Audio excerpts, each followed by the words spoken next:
Coffee Chats with Dan and Jess. Good morning. We're trying out a new camera angle. If it sucks, let us know. I feel like I'm half the man I used to be. I stand right in the middle of my seat. I'm over here, so I'm like, what's up, guys? Yeah. Dan found his Christmas present today. I did. I asked to give it to him earlier. He told me no. I was actually he likes to open things on Christmas, and then he comes into the bathroom today and he goes, "I found my Christmas present." Well, how many people just leave the Christmas presents hanging in the closet? That's my question. With the tag. Plus, I was just trying on your clothes. That doesn't sound right. Shout out to Northern Ties for the Christmas. Her autumn drop was awesome. And I actually got something for myself. It's unisex, but it fits Dan better. So I thought, you know what, this is perfect. This is a perfect. He's lost a lot of weight, so he definitely is in need of more, like, not baggy clothing. What do they call it? Unisex? I don't know if it's made for men and women. Anyways, we have the YouTube channel up and running, as you guys can see. Yes, please support it. Yeah. We need a wood chipper. Layla, how are you back there today?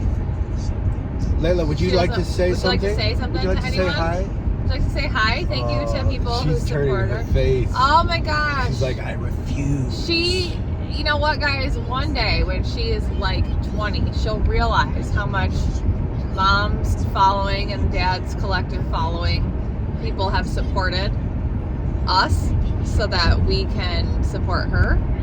And she will probably be very grateful. Coffee brought to you by Wandering Bear Cold Brew. We're actually on our last cup, and I pushed it through last night for the order, and so you pushed it through.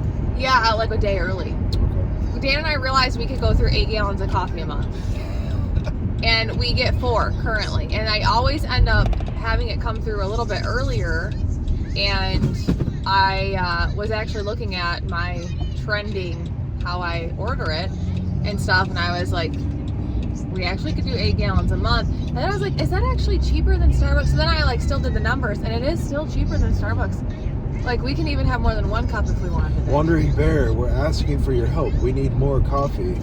We need like a keg. This Cold coffee brew. is brought to you by Wandering Bear. Wandering Bear Cold Brew. Honestly, I found Wandering Bear Cold Brew about 6 years ago, I think. And back then, I still had that stomach issue, gastroparesis. Okay. So, like, anything that was acidic, like, screwed me up. And I would go through 1 or 2 gallons a month, just me. And I always felt like it was too strong back then. And I was apprehensive to try it again. Is I thought coffee the good store. for gastroparesis? Well, coffee is a little bit more acidic, so it is harder. If the stomach doesn't have the right acidity, it can be harder for you to process. Okay. But I have since healed that thanks to Zoe and Dan's wonderful DNA. Okay. You know, when you get pregnant, you get the stem cell situation. Oh boy, here we go. That was it, bro. When women are pregnant, they pass stem cells between them and the baby, and if mom has a chronic health condition, sometimes it can get a lot better. And for me, I was still healing the gastroparesis. Like, I was technically okay, but I definitely still struggled. Like, when Dan first met me, I had to take like 6 or 7 supplements just to eat anything. Do you remember that? Yeah. Before we would get anything, I'd have to, like, a lot of stuff. Right. Anything, even snacks and stuff. I don't have to do that anymore unless I'm gonna eat something with like tomatoes in it. But when I was pregnant with Zoe, it suddenly changed, and I was able to eat better and more often and stuff. Okay. It's a beautiful day, isn't it? Yeah. But anyways, Wandering Bear Cold Brew, if you use our link, you get $20 off your first order, and we also get $20 off our next order. So it's a win-win. I'm just saying, friends. Wandering Bear, you got a couple of people that love your product. We love and, you. You know, if you want to, send a few extra boxes our way, we would love that. We would. And we will talk about your coffee every day. We ordered the hazelnut one for this next one, so we'll have to tell you guys what we think of hazelnut. Yeah. We like the Irish cream a lot. Literally, this is Irish in 30 seconds. Every time you say Irish, I'm going to say that. Yeah. Irish. So, funny fact is fun fact? Is it funny fact or fun fact? It's a fun fact. It's a fun fact. Dan's like great-great-great-great-great-great-grandfather named Ireland. Well, they're probably like, sure. I know. But, Like I said, there was this one time that I'm not gonna tell you where we were because that's just too personal. We got to get into it a little bit further. It's not like that one. But there was this one time. Yeah. There was this one time that we were somewhere, and somebody said something to Dan, and he goes, "I'm a Viking." And the guy turned to Dan and said, "Yeah, everybody's a Viking these days." And I was like, "Please don't let us get into that." And I was like, "No, he really is." So, I happened to be drunk in an ER. And don't tell them that. Sorry, I thought we were being honest. We are being honest, but yeah. You ever get drunk and go to an ER and you start talking to people with schizophrenia because you can like see what's inside of them? That's for another. It was for another time, but you know. No, it but was, it was great. You and I talk about the different. We talk about entities. We talk about. Yeah, like it was. It was a fun time, I have to say. Mm-hmm. But Dan was, "I'm a Viking." That's when I sliced open my eye. Yeah. Yeah. That was rough. But I got a cool Harry Potter scar from it. You do have a cool Harry Potter scar. The doctor even like, "I'm gonna sew it up like Harry Potter." I'm like, "Thank you." Please don't. That doctor was looks like they're outside today. Oh, nice. Amazing. Yeah, it looks like they're outside today. Fabulous. Preschool drop-offs. Preschool. All right, we'll be a little bit more fun in a second. We'll be right back after these messages. First, I'm gonna pause. Don't push pause yet. We got to do our battle. Oh. All right, who's gonna win today? Who are you thinking? Who's taking Layla? I know what I'm starting with. Who do you think's gonna take you in? I know what I'm starting with. Who do you think's Dad? Okay, ready? I'm starting with scissors. You are? Because you always scissor first. All right. Just kidding.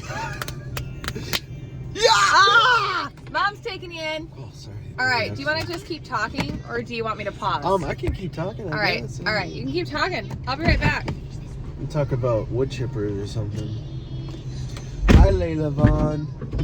Make sure you have a good Layla Vaughn Sargent day. Yay!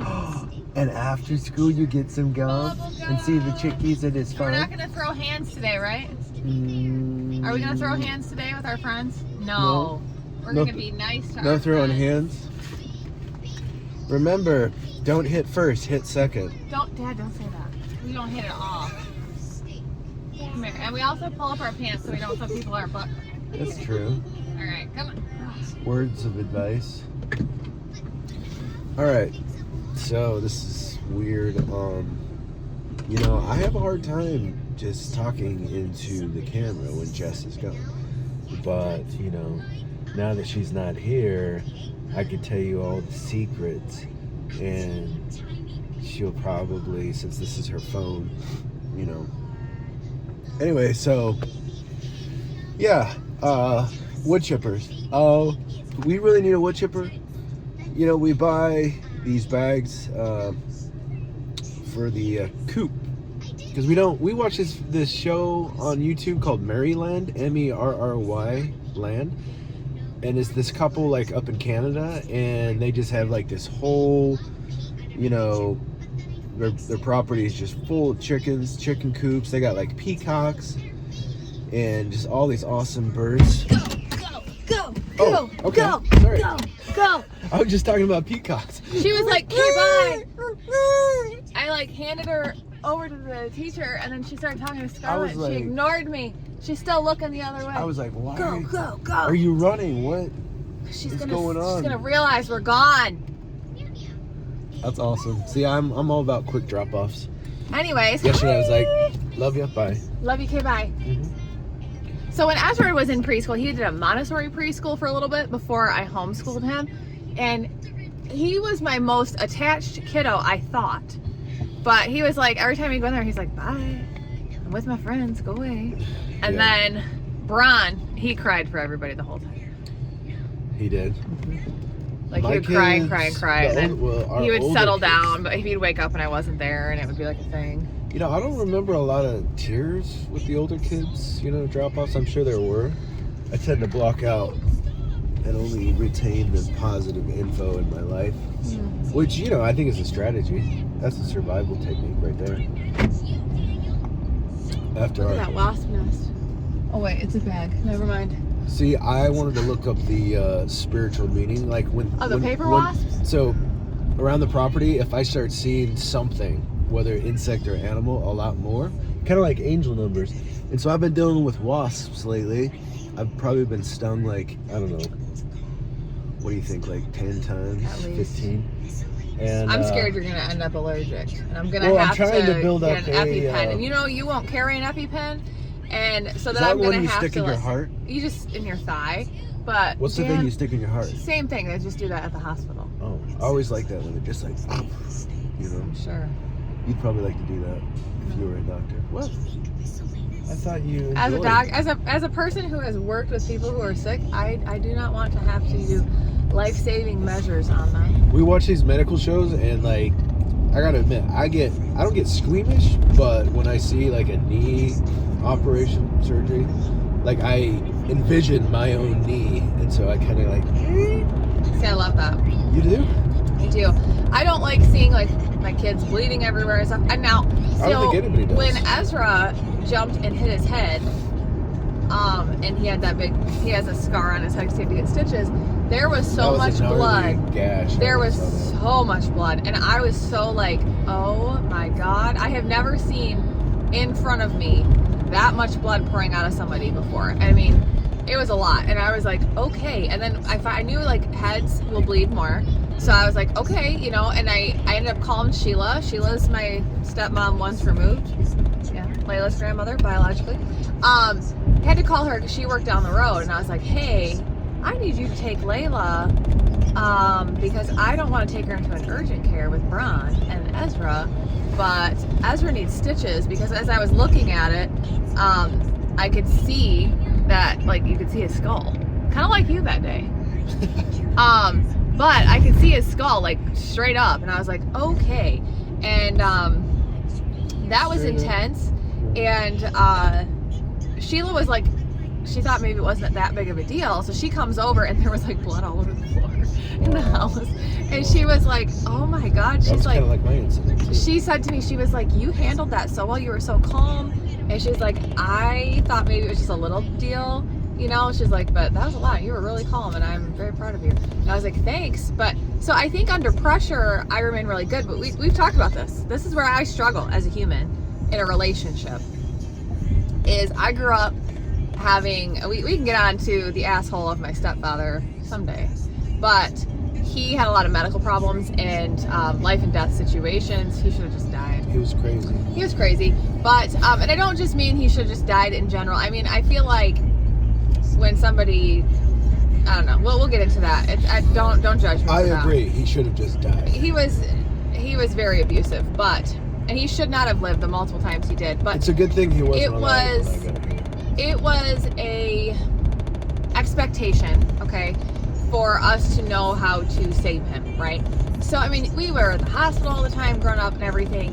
And then, of course, I went into pre-med when I went into college. I wanted to do psychology.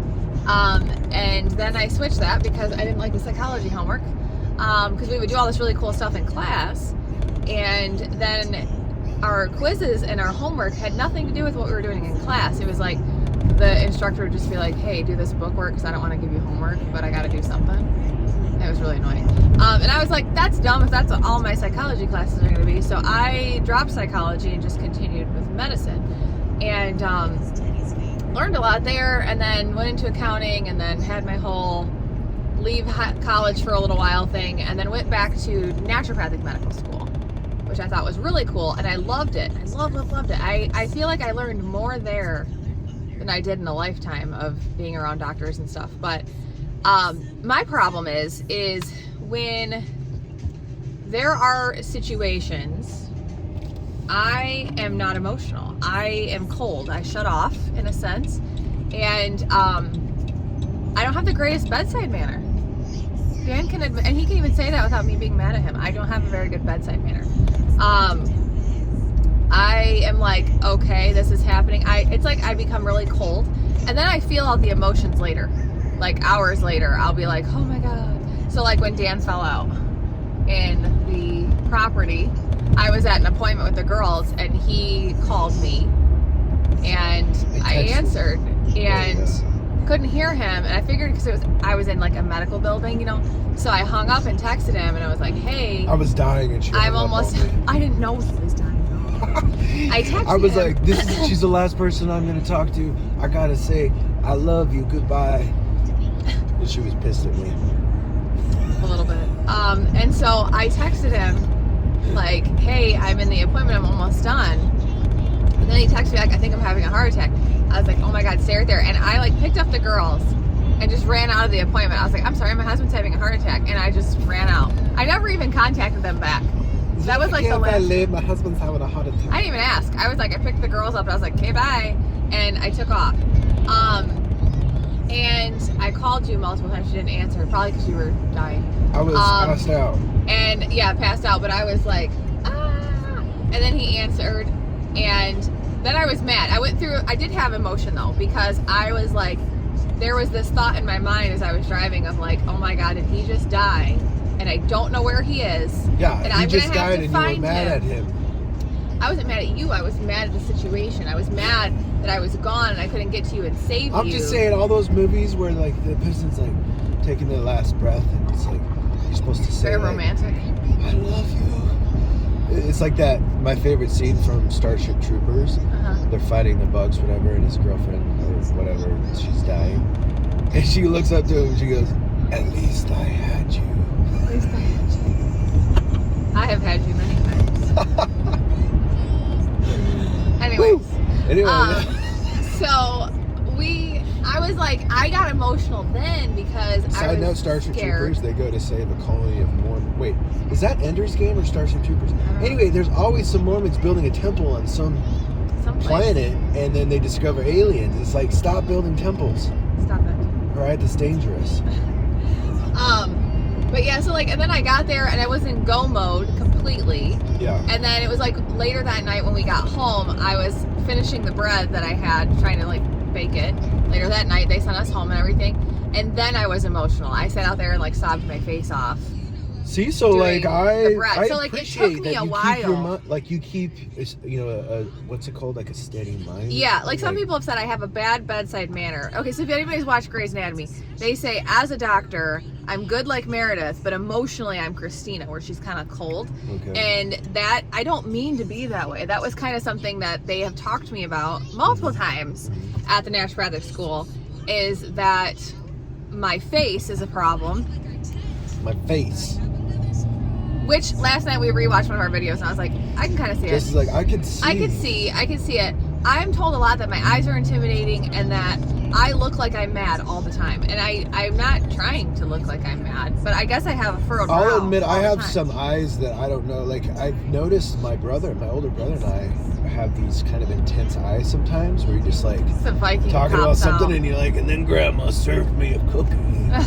And it's like, you don't really know, you know. Travis. Also, so when talking to Travis, he'll be like, man, so, Braun. It's intense. And so I think he's mad at Braun. He's like, he freaks me out, man. I like him. And then I'm like, oh, he's happy. Okay. Because like, he'll be like staring at me. And I'm like, Travis is about to beat me up. That's what's going to happen. And then he's like, Braun is great. And I love him. And I'm like, okay. Like, and I'm like, that's when great. I get activated, my eyes go black. Yeah. That's kind of weird. Like, I have blue eyes, right? But I'm like, I'll see him in the mirror and I'm like, why does that happen? How do our eyes change color? That's crazy. I don't know the actual medical term, what the Western medicine says, or whatever, but naturopathic medicine says that when your eyes change color when you're in a fight or flight stage, it's because your body is dumping minerals to protect you, and your eyes will show up. Now, iridology is so cool. We can do a lesson on that one day. I'll have to show Dan. We'll have to get like a big picture, and I'll show Dan. Dan loves the eyes. You know what I love when you talk about like determining the color, or by the color of your eye, you can figure out what is best to eat. Oh, like, so yeah, so like the color of your eyes. So for example, the lymphatic eye, which is technically blue. Okay, so there's technically only like 3 eye colors. It's true brown, and lymphatic, which is blue. Now you would say, wait a minute, bitch, I got green eyes. And I would say, you probably have a genetic predisposition to kidney issues. So, yes. Why'd they call you a bitch though? Well, because they would probably think I'm wrong. And I would be like, look up the iridology, friends. Anyways, so if you have green eyes, you probably have like some type of genetic predisposition towards kidney, bladder, stuff like that. And when you actually zoom in on the eye really big, you can see that it's actually blue, but it shows up to most people as green. We can get into that another day though. But the cool thing is for brown eyes, they have naturally are stronger and can deal with certain things better than people with blue eyes. So people with blue eyes, for example, they are more sensitive to the light, considered a lymphatic eye, so they're more prone to lymphatic issues, having respiratory issues as well. And so like Ezra, if we take, for example, we take Ezra versus Braun, right? And then brown eyes, sorry, not brown eyes, brown eyes. Brown eyes? We have a tendency to, we're going to go to the post office. Oh, we have a tendency to have digestive issues, and I have to put my sunglasses back. digestive issues and digestive liver issues, things like that. Today is also brought to you by Velo. Velo, if you're listening, I switched from Zen to you, and I am a heavy supporter of Velo. Of tobaccoless nicotine. If you look, Velo actually spells love, if you mix that up a little. And, these are 9 milligrams of tobaccoless nicotine, which I believe nicotine is actually, I believe it's one of those things where they're like bad. Well, they're right? they're actually treating long COVID now with nicotine patches, and there's like a nicotine protocol. And if you have ADHD or any attention type of issue, they're saying that nicotine actually is a treatment for that. Yeah. So let's look. We'll look into that. How many of you do things through intuition? I was talking to my friend Jamie Darger. Hi, Jamie. I know he watches this. And he's a very deep thinker, and we were talking about how intuition, usually when you follow intuition, it's like, I'd say 99% the right choice, the right thing to do. And it's interesting before COVID had hit, how I naturally was like, I need to take wormwood. What's this ivermectin? Like, I started to do things that I think were meant to protect me. Yeah. And it's like, nicotine is one of those things where, like, obviously in cigarettes, they put all these chemicals, tobacco. Yeah. But if you were to take away the chemicals, I believe that tobacco, nicotine, some of these things in just pure form are really good for us. Yeah. I think so too. But anyways, talking about the eyes. So, for example, Ezra and Braun, they can both get sick at the same time with a cold. And Braun usually is over it in a day or two? And then Ezra, he takes a longer amount of time to get over something. And it's because he's got he's predispositioned to have more of a problem with respiratory issues. We will go into that. I'll go get the cart. Okay, we will go into more of that later. If you guys are interested in any of that stuff, and eventually we can live stream on YouTube here and answer questions and stuff. That'd be fun. But yeah, so the eyes are really cool, and it also shows the iris, and it shows how close things are to each other. You can see what your constitution is. So your constitution is basically your natural immune system, and the closer those fibers are together, the stronger the immune system. Braun and I have really, really strong fibers, and then Ezra's and Layla's are both a little bit more wispy. And Layla is a little young to get a full read, though. You have to be about 7-8 years old to get a full read. But anywho, I have had fun doing coffee chats with Dan and Jes today. We didn't really have a subject to discuss this morning. We were a little tired. It's a little hard to get up today. But we are super busy getting ready for the winter launch, November 1st. The launches that come in the wintertime for me as a small business are a really big deal. So November 1st, we have the big holiday launch. And then November 13th, we're doing another mini launch, and then Black Friday weekend, and then December 1st. So big deal stuff. We're hoping to have a really successful season this year to help support our family. So anyways, I'll just be back here. Dan's back there getting packages, and I'm going to go help him. No, but you stay. You want me to stay and keep talking? Your back's hurting today. It is really hurting today. I'm having a tough time. I think that we're going to have a harder winter here in Michigan. I have been achy the last week or so every time I get up, and even Dan has been having some arthritis in areas he doesn't typically have arthritis. So we're wondering what the winter's going to be like here in Michigan, so we'll have to see. But we have all of the orders from this past weekend packed up and ready to go. So Dan's dropping them off here right now. And the rest of this week, I'm going to be making body butters, candles, teas, things like that. My biggest thing is it's like hurry up and wait. I'm waiting for containers to get here that I ordered. So I'm really hoping they get here soon so that we can get all of this ready for Saturday. What are goals? So we are primarily, our primary source of income right now is the business, and we're going to get into that more later. But my goal for the weekend, for being a launch weekend, seeing that it's starting Saturday, I would love to do 7,000 to 8,000 revenue. I really would like to do 10,000 revenue. However, I am aware with the economy being what it is, I have to adjust expectations. So 7,000 to 8,000 revenue would be really nice Friday, Saturday, Sunday. But then you got to look into the whole first week. So we'll see. We will see how that all goes. Running a small business right now is really scary. It's hard. Hence why we put a lot into the homestead, is because making sure we're feeding our family. Making sure we're feeding our family. Having our chickens and our ducks is like the best thing ever, because it's like a continuous source of protein. But yeah, I don't have anything else to talk about. It's hard when I'm doing it by myself. Babe, I found some gum for you. Uh-oh. Look, it's Gum. nicotine. Oh, my, not nicotine. It's neurogum. It's the energy gum. It's good stuff. Anyways, friends, we will talk to you guys all later. Wave bye.